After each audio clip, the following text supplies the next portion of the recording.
Hey guys, Dr. Eric Gifford with 417 Sports Medicine Orthopedics. Today I'm going to just briefly talk to you about knee pain, types of knee pain, how we treat knee pain, how we evaluate, and just how we work you up if you're having some type of an issue with your knee, whether it's pain or instability. I'm going to show you what we do. All right, follow me. So to start out, I kind of want to talk about different types of knee pain, different types of injuries, and different types of diseases that can happen that can cause pain in your knee. So the most common thing that we will see is degeneration, osteoarthritis in a knee. And what degeneration and osteoarthritis is, or when someone says you've got arthritis, or they say, hey, you've got osteoarthritis, or they say you've got rheumatoid arthritis, or they say you've got psoriatic arthritis. Arthritis is basically degeneration or deterioration of the cartilage in your joint. So one of the most common joints to wear out, your knee. So when the cartilage in the knee, this is a perfectly healthy knee, which is zoom in on that, okay? So you can see that there's nice healthy cartilage all along the femoral condyles as well as the tibial plateau, which is what makes up your knee joint. Well, what happens over time is you'll start to get little worn spots, you'll start to get thinning of that cartilage. I like to think of cartilage in a knee like a tire tread on a tire. Over time, over miles, your tire tread's gonna get thin, it's gonna wear out. So you start to see these areas where you have this cartilage thinning, and you'll see these little defects in the joint.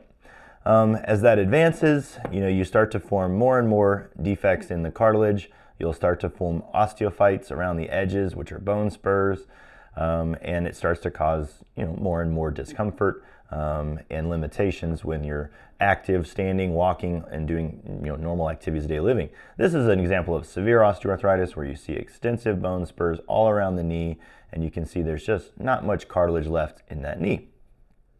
So this is the most common cause of knee pain that we see, is just osteoarthritis degeneration. Now there's just wear and tear, and the things that contribute to that I like to think of weight. Obviously, if you're significantly overweight, that's putting a lot of extra stress on the joint. Activities. So obviously, if you're a football athlete that played in college or professional or basketball, you've put a lot of wear and tear on that knee. Sometimes it's how you're made. So some people are a little bit bow-legged. Some people are a little bit what we call pigeon-toed or knock-kneed. And that just means your knees kind of bow out or bow in. And that can create a misalignment, which then can cause more and more wear and tear. And then, sometimes it's trauma. So sometimes there's a history of an injury. So you were, say you were an athlete and you had a meniscus tear. They had to go in there and say do surgery to clean up, some of the meniscus tears, or they tried to do a repair. Well, that results in wear and tear later on in life.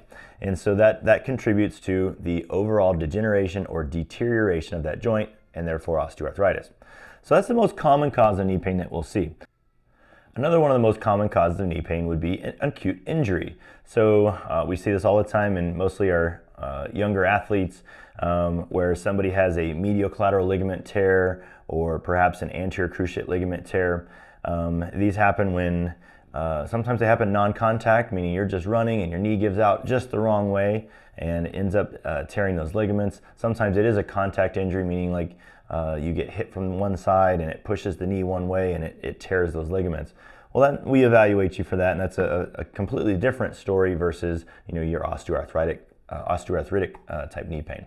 So other types of injuries can include bone contusions and bruises. Sometimes it's muscular. Another super common cause of knee pain is patellofemoral type knee pain or patellofemoral syndrome. This is my best example of that. The knee goes into flexion and extension, and the kneecap slides through this anterior groove, and this is what we refer to as the patellofemoral joint. And that can create a lot of friction. If the kneecap is a little bit out of alignment, again, it creates more friction and rub. It can be out of alignment any different direction. And it also depends on activities. Again, sometimes it's how people are made. We see this super common in our adolescent athletes as they're developing. The joints may not be fully developed yet while they're growing fast and their muscles haven't filled in yet, and they can get a little bit out of alignment, and that can cause a lot of friction in the kneecap. So these are just things that we see on a routine basis, and we're going to have you come in And so now I want to show you like what we do. So you're going to come in, you're going to give a very thorough history, and we're going to try to find out, all right, was there an injury? Was there a previous problem? What have you done for it in the past? Or is this an acute injury? And what day did it happen? How did it happen? We love it when somebody has a video of like, hey, this is what happened, because everyone's got a camera out right now.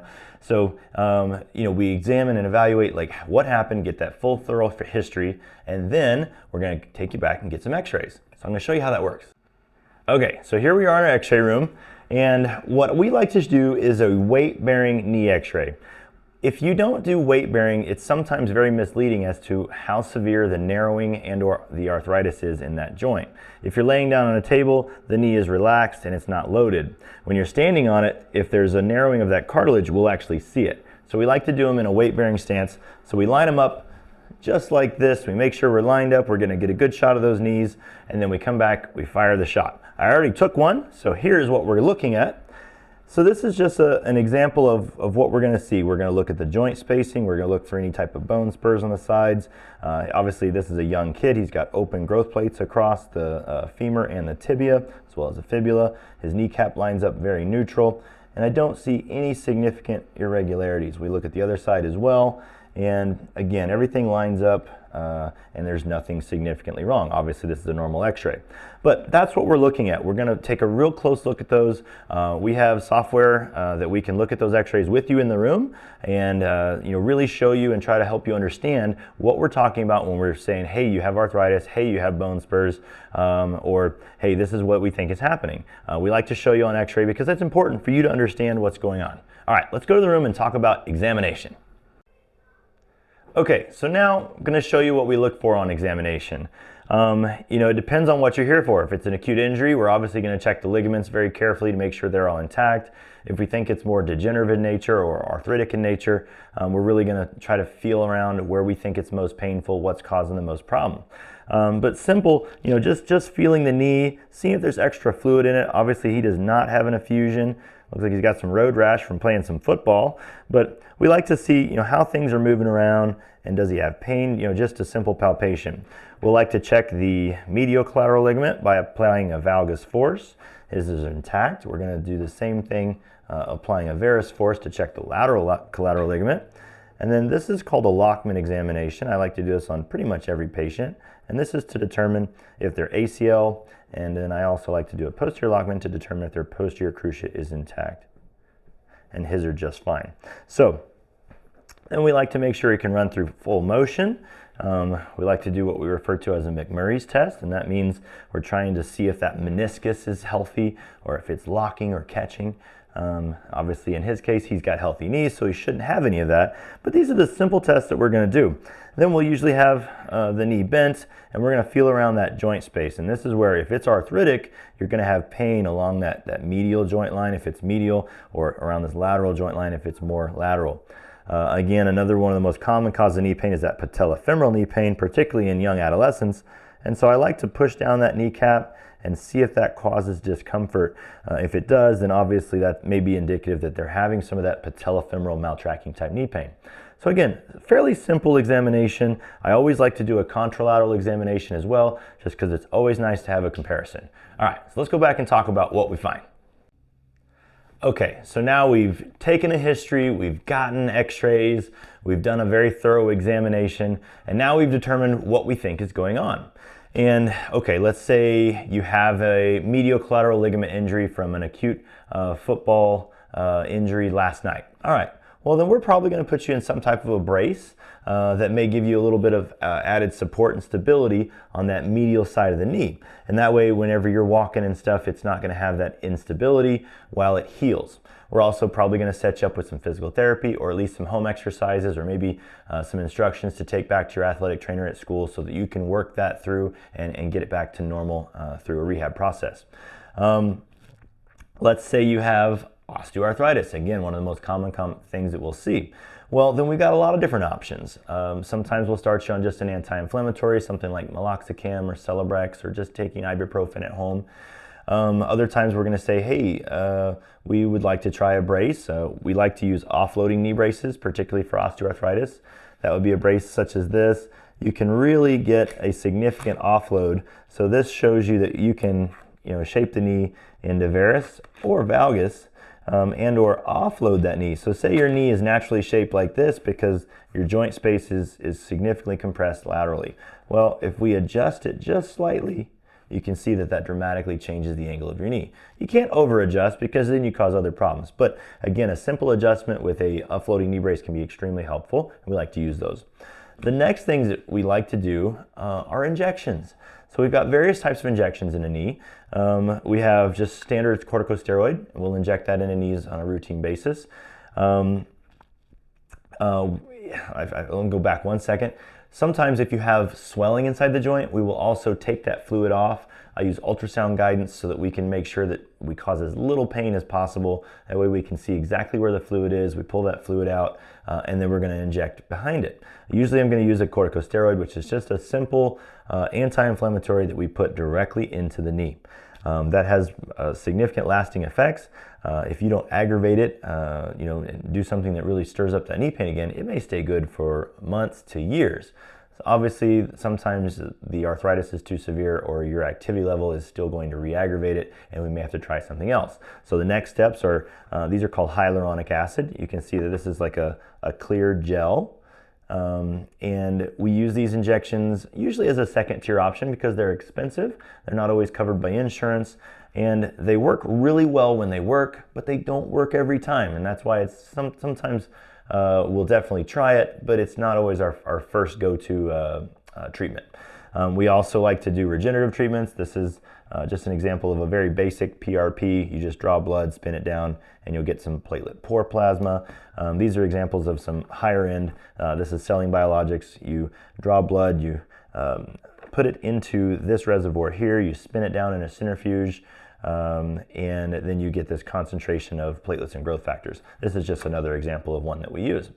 That's trying to create a regenerative process where you're not necessarily growing a new joint. Don't ever be misrepresented like that, but you can create a little scar tissue over the area that's raw and irritated, and that can really significantly decrease your pain and improve your function. So we got lots of things that we will do. Whether it's an acute injury and we're bracing it and sending you to therapy, or if it's a chronic degenerative change and we're going to try some various types of injections or perhaps bracing as well, and sometimes physical therapy. But we've got a lot of things that we're going to do. Now, if we can't figure it out and it's just causing more and more pain, and no matter what we do, it still hurts, well, then we think about advanced imaging, considering getting an MRI. When we get the MRI, we look at it, we determine, hey, you've got a significant meniscus tear that's probably causing these symptoms and pain, or hey, you've got enough deterioration of that cartilage that you're just going to have a knee replacement.